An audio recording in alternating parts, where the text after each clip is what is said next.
Good and evil have been debated for centuries. Are monsters born or made? Psychology offers a chilling truth. Under certain conditions, any of us can become capable of things we once believed unthinkable. What makes a good person turn evil? Is it some dark urge hidden inside, or something much scarier? The environment, shaping our brain and morals without us even realizing it. Today we dive into the psychology of how good people become monsters, a journey through real experiments, brain science, and the dark corners of human behavior. Let's explore how social psychology and brain wiring explain why good people sometimes go down dark paths. Situational influence. When context changes you. Most of us believe we'd recognize evil, that we'd resist peer pressure and never join in cruelty. But psychological science suggests otherwise. Ever notice how you act differently with your boss versus your friends? That's because situations can bend our moral compass. This is known as the situational approach, the idea that external conditions can override internal values. Our brain's prefrontal cortex helps regulate moral decision-making. But under stress, fear, or peer pressure, it can be overpowered by the amygdala, our emotional alarm system. Example: a peaceful protest turns violent. You were just there to observe, but the crowd starts looting. Suddenly, you're holding a broken store window open. You didn't plan this. The situation shaped you. 2. The Lucifer Effect. When ordinary people turn evil. Psychologist Philip Zimbardo coined the term Lucifer Effect, describing how ordinary people can transform into monsters under certain roles and systems. Let's start with the Stanford Prison Experiment. Zimbardo, 1971. This now infamous study randomly assigned college students to play guards and prisoners in a mock prison. At first, everyone behaved normally, but within just 48 hours, things spiraled. Guards began humiliating and abusing prisoners. Prisoners showed signs of breakdown, anxiety, crying, even rebellion. Dr. Zimbardo, the psychologist running it, got so absorbed in his role as prison superintendent that he ignored unethical behaviors, until an outsider intervened. In the Stanford Prison Experiment, students randomly assigned as guards became abusive within days. Why? Because the role gave them permission to. This transformation is called the Lucifer Effect. It's the process where situational pressures and systemic forces turn ordinary individuals into perpetrators of evil. What does this show? This shows even good people can be consumed by role-induced power, especially in environments that strip away accountability. Our brains are wired for adaptation and pattern following. When put into unfamiliar social roles, the brain's prefrontal cortex, which regulates morality, can become overridden by limbic emotional responses: fear, power, group loyalty. This shift is often unconscious. Our brains are wired to adapt. This neuroplasticity means we can learn kindness, but also cruelty, based on repeated behavior and group reinforcement. When the group thinks for you. We all like to think we're independent thinkers, but in Ash's conformity experiment, 1951, volunteers were placed in groups where others purposely gave the wrong answer to obvious questions, like matching line lengths. The results were shocking. Over 1/3 of people went along with the group, even when they knew the answer was wrong. Why? The fear of standing out, the need to belong. Neurologically, this behavior activates the insula, which lights up during social pain or exclusion, literally making disagreement feel uncomfortable in the body. You don't just fear being wrong, you fear being alone. This is why peer groups, whether bullies in school, political movements, or online echo chambers, have such power over your moral compass. We can say conformity is the tendency to align your behavior with those around you, even if it goes against your values. When you join in teasing someone at school, even though it makes you uncomfortable, just because everyone else is doing it, it's conformity. Each time you go along with the group, your brain strengthens those social approval circuits. Over time, what once felt wrong starts to feel normal. 3. Obedience to authority, just following orders. We'd all like to think we'd resist immoral orders, but history and psychology tells another story. Now, let's talk about authority. In the Milgram shock experiment, 1961, volunteers were told to give electric shocks to another person, who was actually an actor, for every wrong answer in a memory test.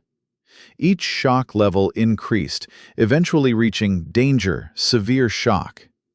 What shocked the world?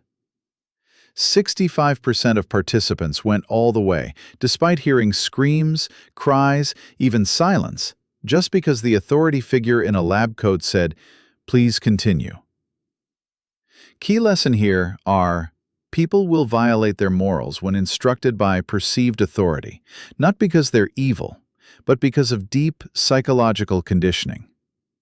In Milgram's experiment, participants delivered what they believed were dangerous electric shocks to others, just because a researcher told them to. This tapped into the amygdala's fear circuits and the anterior cingulate cortex, which weighs social conflict. Obedience is often hardwired through social survival instincts. Disobeying authority can feel as threatening as physical pain. This is called obedience to authority. Brain scans show that when we obey orders, parts of the brain related to moral judgment deactivate. The brain literally shifts responsibility to the authority figure.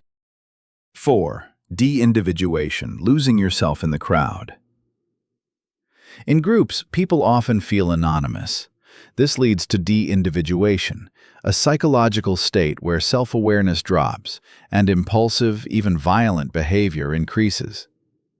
Deindividuation, losing yourself behind the mask. In a fascinating Halloween study by Diener et al., 1976, researchers observed trick-or-treaters. Some were anonymous, wearing masks not asked their names. Others were identified. Anonymous kids were twice as likely to steal extra candy. This is deindividuation. When personal identity is blurred, people feel less accountable, leading to impulsive or immoral actions.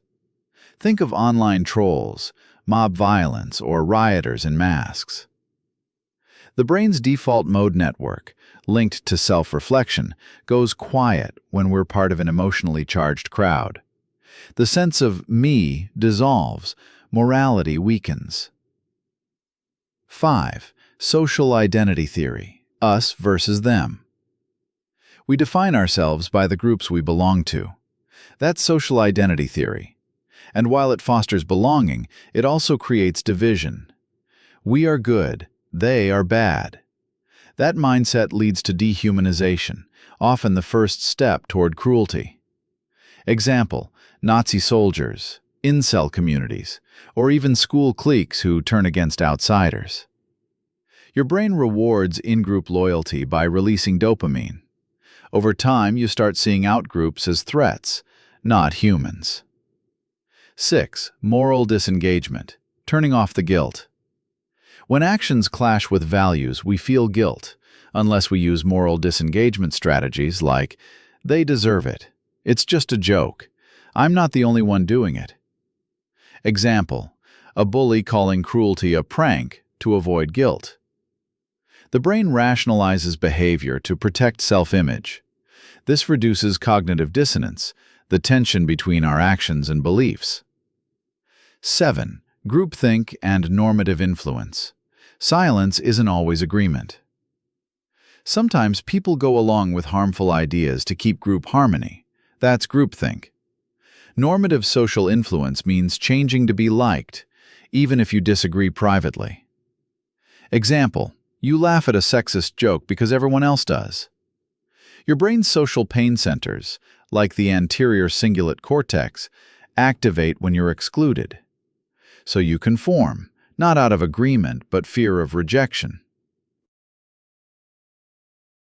8. The role of vices in mental health. Let's talk about addiction. One vice doesn't make you evil, but unchecked, it can warp decision-making and make you hurt others out of desperation. Gambling addicts may steal to cover losses. Porn addicts may lose touch with consent boundaries. Alcoholics may become manipulative or abusive. Why? And when combined with mental illness or trauma, the shift in moral boundaries can be profound. As I say, single vice doesn't make you evil, but under stress, trauma, or mental illness, vices can hijack our decision-making. A gambling addict steals from family. A porn addict justifies assault. An alcoholic becomes violent. Addiction rewires the brain's reward system, shrinking the influence of the prefrontal cortex and enhancing impulsive behaviors from the limbic system. Over time, the vice becomes more important than morality. But neuroplasticity works both ways. Healing and recovery are possible. The role of brain wiring. Now let's connect the dots with brain structure. The prefrontal cortex is the moral compass, responsible for judgment, empathy, and impulse control. The amygdala triggers emotional reactions: fear, anger, pleasure. The nucleus accumbens seeks rewards, dopamine from approval or dominance. Neuroplasticity means your brain reshapes itself based on repeated environments and habits. In toxic social settings, the moral brain gets rewired. Your neural pathways learn to associate violence with power or conformity with safety. That's why long exposure to hate speech, bullying, or violent ideologies can make once good people adopt dangerous beliefs. Nurturing goodness.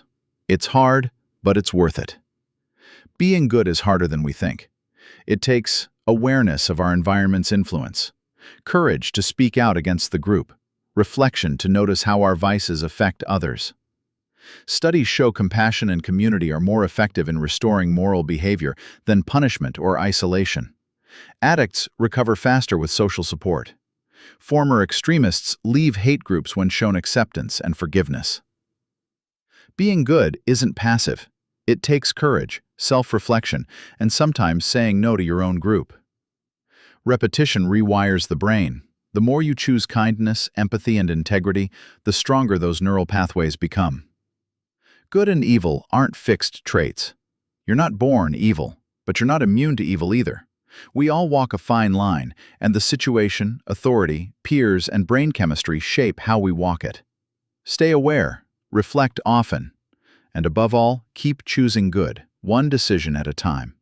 They're choices, repeated, reinforced, and reshaped by our brain, our environment, and our society. Learn the science, question the crowd, choose good, even when it's hard. If you found this video insightful, leave a like, subscribe for more psychology content.